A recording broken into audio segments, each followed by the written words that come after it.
دیکھو مجھے پتا ہے کہ ماحول بہت برا ہے، بس میں 2-3 جملوں میں اپنی بات کو سمیٹ رہا ہوں۔ اس زمانے میں برائیوں کی لت پڑ جاتی ہے لوگوں، انٹرنیٹ پر فحش فلمیں دیکھنے کی عادت پڑ گئی ہے بعض لوگوں کو۔ یہ 2 قسم کے لوگ ہوتے ہیں، ایک وہ جو دیکھ رہے ہیں مزے اڑا رہے ہیں، جو کیا کر رہے ہیں یار لائف کو انجوائے کرو، زنا بھی کر رہے ہیں مزے اڑا رہے ہیں، اور پتہ نہیں کیا کیا الٹے سیدھے کام ہو رہے ہیں، مزے اڑا رہے ہیں۔ ایک وہ ہیں جو یہ کر تو رہے ہیں لیکن ساتھ ساتھ خدا سے ڈر بھی رہے ہیں۔ سمجھ میں آ رہی ہے بات کہ نہیں آ رہی کہ یار میں یہ غلط کر رہا ہوں؟ مجھے معلوم ہے بہت لڑکے فحش فلمیں دیکھتے ہیں پھر آ کے روتے ہیں کہ یار مفتی صاحب ہم چاہتے ہیں عادت چھوٹ جائے مگر چھوٹ نہیں رہی ہے، ہمیں پتہ ہے یہ غلط کام ہے، زنا غلط کام ہے، ہم چاہتے ہیں عادت چھوٹ جائے، چھوٹ نہیں رہی ہے۔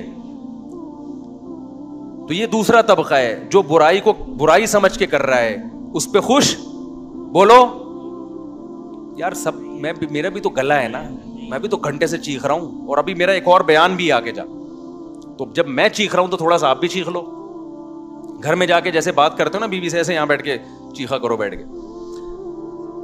تو 2 قسم کے گناہ ہیں، گناہ گار لوگ ہیں، ایک ہیں جو ان گناہوں میں مست ہیں، وہ مذاق اڑاتے ہیں، بھائی مولویوں نے پابندی ہے، بھائی یہ مولوی کچھ تو اور وہ بےہودہ الزامات لگا رہے ہوتے ہیں۔ دوسرا وہ گناہ گار ہے جو گناہ کر رہا ہے لیکن اس کو احساس ہے کہ یہ اچھا کام بولو نہیں، اس کو احساس ہے کہ میں غلط کر رہا ہوں، اور اس احساس اتنا کہ وہ چاہتا ہے کہ میں چھوڑ دوں وہ چاہتا ہے کہ میں چھوڑ دوں۔ تو اس کے لیے بھی اللہ کی طرف سے رحمت ہے کہ جو چاہتا ہے نا، چاہنے میں سیریس ہو، وہ ٹوپی ڈرامے والا چاہنا نہ ہو۔ ایک چاہنا یہ ہوتا ہے کہ میں پہلے اچھی طرح گناہ کر لوں، جب 55 سال کا ہو جاؤں گا تو چھوڑ دوں گا میں، جب دانت ہی نہیں بچیں گے تو بادام کھانے کی سے توبہ کی تجھے ضرورت کیا ہے بھائی؟ گناہ سے توبہ اس وقت ہے جب گناہ کا جذبہ ہو، 55-60 میں تو کیا کرے گا تو؟ کیا تیر مار لے گا؟ تو یہ جو گناہ کی ہماری قسم ہے نا کہ چاہتا ہے مگر پھر بھی ہو رہا ہے، اگر یہ چاہتا ہے تو دیکھو اس کو چھوڑنے کے کچھ نسخے ہیں، وہ نسخے اختیار کرنے پڑیں گے۔ اگر کر رہے ہو اس کا مطلب واقعی چاہتے ہو، اور یہ میں مانتا ہوں کہ بعض گناہوں کی لت پڑ جاتی ہے، وہ ایک دم سے نہیں چھوٹتے، توبہ کر کے بھی بعض دفعہ ہو جاتے ہیں وہ گناہ، لیکن جو اولو العزم لوگ ہیں نا وہ ایک دفعہ توبہ کرتے ہیں اور ایسا اپنی زندگی سے اس کو نکالتے ہیں کہ دوبارہ اس کی طرف کبھی نہیں لوٹ۔ ایسے مضبوط لوگ بھی ہیں لیکن ایسے بھی بیکار لوگ بھی ہیں، ادھر توبہ کی پھر ہو گیا، پھر توبہ کی پھر ہو گیا، پھر توبہ کی پھر گناہ ہو گیا، پھر توبہ کی۔ تو ایسے لوگ 2 بلکہ 3 کام پابندی سے کریں، 3 کام جو چاہتے ہیں، جو نہیں چاہتے ان کا تو اللہ میاں نے بتا دیا کہ تمہارا تو بیڑا غرق ہونے والا ہے، لیکن جو چاہتے ہیں نا انہوں نے 3 کام کرنے ہیں۔ یہ 3 کام کریں گے تو یہ اس کی علامت ہے کہ واقعی یہ چاہتے ہیں۔ ایک آدمی ڈاکٹر کے پاس جائے کہ میں سگریٹ چھوڑنا چاہتا ہوں لیکن لت پڑ گئی ہے، جب نہیں ملتی تو جسم ایسے ہوتا ہے، تو ڈاکٹر اس کو طریقے بتائے گا نا۔ ڈاکٹر کے پاس گیا بھی اس لیے کہ واقعی چاہتا ہے یہ، اب توبہ تو کر لی لیکن جب سگریٹ کی طلب ہوگی تو دل چاہے گا نا، تو جسم ٹوٹے گا۔ تو ایسے ہی بعض گناہ ایسے ہیں جن کی باڈی کو عادت پڑ جاتی ہے، ہینڈ پریکٹس ہو گیا، انٹرنیٹ پر فحش فلمیں دیکھنا، شراب، زنا، اس کی عادت کس کو پڑ جاتی ہے؟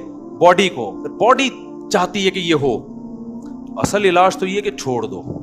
جب چھوڑو گے تھوڑے دنوں میں باڈی چاہنا بولو ختم، کیونکہ عادت بھی تو آپ نے کر کر کے ڈالی ہے نا، تو چھوڑ چھوڑ کے چھوٹ جائے گی یہ۔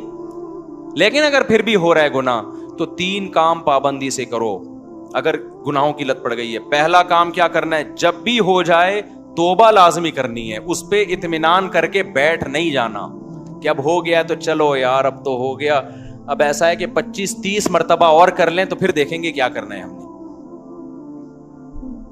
سمجھ میں آ رہی ہے بات کہ نہیں آ رہی؟ ہو گیا تو فوراً کیا کرنا ہے؟ اے اللہ دل سے معافی مانگو، مجھے معاف کر دے، میں تجھ سے معاہدہ کرتا ہوں کہ آئندہ یہ جرم نہیں کروں گا۔ پہلا کام تو یہ فوراً کرے وہ۔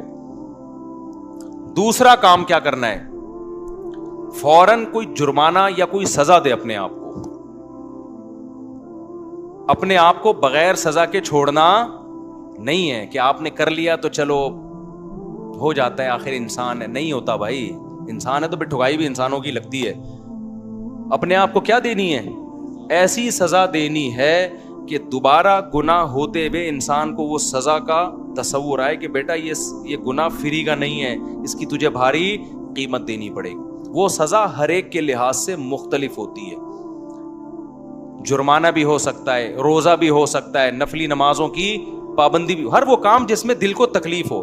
وہ سزا نہ اتنی بھاری ہو کہ دی نہ جائے اپنے آپ کو, نہ اتنی ہلکی ہو کہ اس سے آپ کو تنبیہ ہی نہ ہو. بات آ رہی ہے سمجھ میں کہ نہیں آ رہی؟ بعض لوگوں کے لیے ایک روزہ رکھنا بھی بہت مشکل ہے, تو وہ سزا میں ایک روزہ ہی رکھ لیں کہ جب گناہ ہوگا اگلے دن ایک روزہ لازمی رکھنا ہے. اور بعض لوگوں کے لیے 10 روزے رکھنا بھی کوئی مشکل, بولو نا, تو 10 روزے سزا میں رکھیں. بعض لوگوں کے لیے گناہ کے بعد 1 لاکھ روپے صدقہ کرنا بھی کوئی مشکل نہیں ہے, کروڑوں کی آمدن ہے. بعض لوگوں کے لیے 100 روپے صدقہ کرنا بھی کیا ہے, مشکل ہے, تو وہ 100 روپے رکھ لیں. لیکن سزا کے بغیر اپنے آپ کو چھوڑنا نہیں ہے. یہ کتنے کام ہو گئے؟ 2. اس کو میں مزید تھوڑا سا ڈیٹیل سے بتاتا ہوں. تیسرا کام ہے دعا. دعائیں نہیں چھوڑو, خوب اللہ سے گڑ گڑا کے مانگو اور مانگتے رہو, اللہ اس غلیظ پلید گناہ سے میری جان چھڑا دے. میں اقراری مجرم ہوں, باغی مجرم نہیں ہوں. میں ان لوگوں کی طرح نہیں ہوں جن کو جب آخرت سے ڈرایا جاتا ہے تو کہتے ہیں ہمیں کیا پتا قیامت ہے یا نہیں ہے. نہ میں مانتا ہوں ان الساعۃ لآتیۃ لا ریب فیہا, اے اللہ ایک دن قیامت آئے گی, تو مردوں کو زندہ کرے گا, اس گناہ پہ سزا دے گا, میں اقرار کرتا ہوں.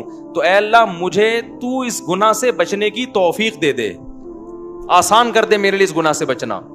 میں دعوے سے کہتا ہوں مانگتا رہے گا نا, انشاءاللہ یہ گناہ اس کی زندگی سے نکل جائے گا. بہت سے نوجوان آتے ہیں کہ ہم نے حج بھی کر لیا, ہم نے تبلیغ میں 4 مہینے بھی لگا لیے, پھر بھی گناہ نہیں چھوٹ رہا ہم سے.